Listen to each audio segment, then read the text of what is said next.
Last video, I showed you 5 espresso machines people regret buying. Today, I'm flipping it.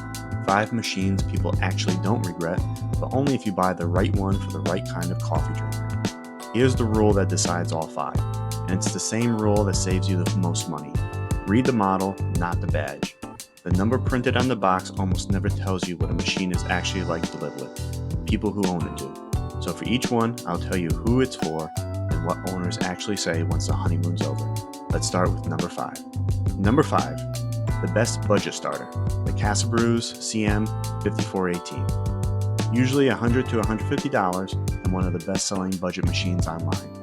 Now, if you watched my regret video, yes, I torched the cheap machine. The difference isn't the machine, it's the buyer. The Casabrews is for one specific person. You want real enough espresso and milk drinks at home, cheap, today, and you have zero interest in weighing beans or chasing the perfect shot.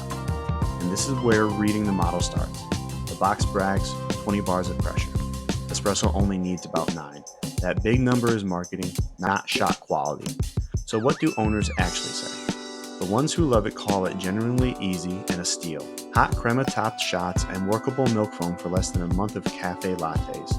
The common gripe?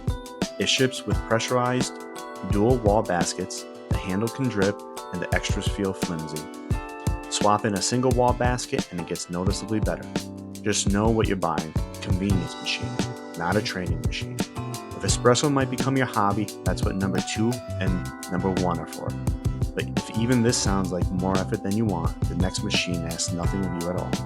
Number 4, the best zero effort machine, the Philips 3200 with LatteGo.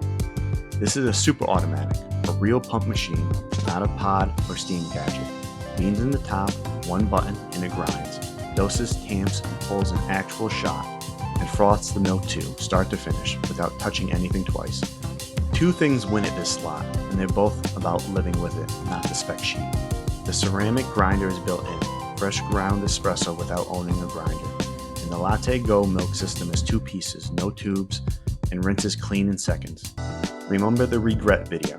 An automatic milk system you can't clean is a countdown to a dead machine. This is the design that solved that. Here's the owner reality, good and bad. Fans rave about how easy it is and call the milk system the cleanest in its class.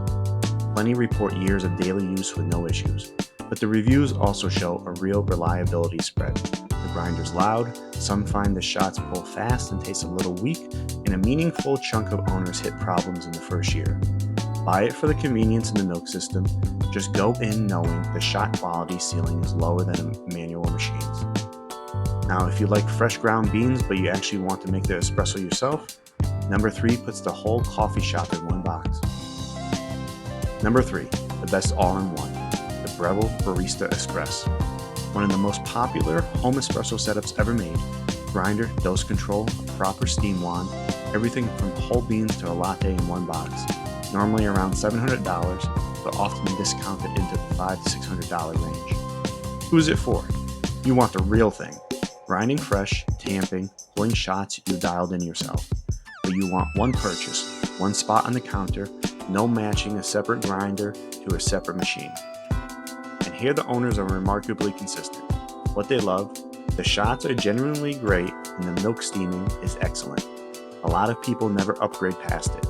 What they complain about over and over is the built-in grinder. It can clog and it sometimes won't grind fine enough, which is the difference between a great shot and a sad trickle. The reassuring part from those same owners, about 90% of the problems trace back to 3 things: grind size, cleanliness, and bean freshness. Master those and it lasts for years. Just know the one box trade. If that grinder ever dies, it's one repair for the whole rig. Quick pause. If you're building a home espresso setup and don't want to waste money, subscribe. The last 2 machines are the ones espresso people argue about the most. Number 2 is the machine the espresso community would riot over if I left it off. Number 2, the best machine to grow with, the Gaggia Classic Pro E24. Around $550, and it's the opposite philosophy of everything so far. No automation, no hand-holding, compact steel box with serious hardware. This is where reading the model really pays off. The spec that matters here isn't a big marketing number.